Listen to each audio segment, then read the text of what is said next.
Grafika. Grafika predstavlja način, kako neko površino materiala primerno obdelamo in z nanosom barve ter s postopkom tiskanja dosežemo več enakih odtisov.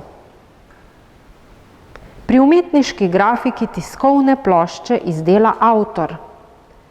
Grafični list, ki nastane na tak način, je umetniško delo, razmnoženo s pomočjo tiska in obstaja v več enakih primerkih.